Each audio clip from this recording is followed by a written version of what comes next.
আমি হয়তো ভুলে গেছি আমার মায়ের ওই কথা, যখন আমি পেশাবে শুয়েছিলাম তিনি পরিষ্কার না করলে আমার উপায় ছিল না সেখান থেকে সব। হয়তো আমিও ভুলে গেছি, আমি পড়ে গেছি, তিনি আমাকে না তুললে আমার পুরো গায়ে কাদাযুক্ত থাকতো।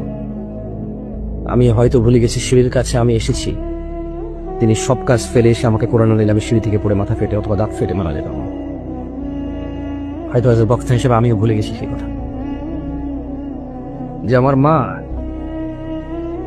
নিজের জন্য ডাল আর ভাতের ব্যবস্থা করে আমার জন্য গরু দুধের ব্যবস্থা করেছিল যাতে আমার পুষ্টি হয়। হয়তো আমি ভুলে গেছি আমার দাদির সাথে ঝগড়া করেছে আমার মা শুধু আমার খাবার নিয়ে।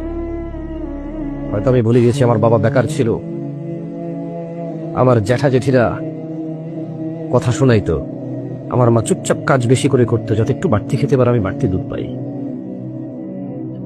হয়তো আমি ভুলে গেছি, আমি আপনাদের কথা বললাম না, হয়তো আমি ভুলে গেছি আমাকে ভালো মাদ্রাসা স্কুলে পড়ানোর উদ্দেশ্যে আমার মা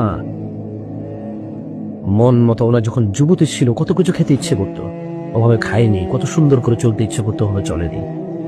5 ভাই ছিলাম আমরা, হয়তো কারো 7 ভাই, কারো 8 ভাই, কারো 4 ভাই। ভুলে গেছি সেদিনের কথা, যেদিন পেশাব করতে গেলে ভয় লাগতো মা ছাড়া। ঘর থেকে বেরোলে জিনে ধরবে, ভূতে ধরবে, কুকুর কামড় দেবে, মানা হলে হবে না। সেই দিনের কথা হয়তো আমিও ভুলে গেছি, কিন্তু আল্লাহ নবী সাল্লাল্লাহু আলাইহি সাল্লাম বলেননি। তিনি বলেছেন পৃথিবীর সবচেয়ে বড় অপরাধ আল্লাহর সাথে শিরিক করা, তারপরে ওয়াকুল ওয়ালিদাইন, পিতামাতার অবাধ্য হওয়া। কতটুকু অবাধ্য?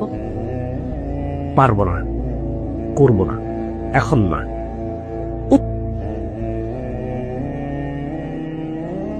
এইটা পর্যন্ত অবাধ্যতা।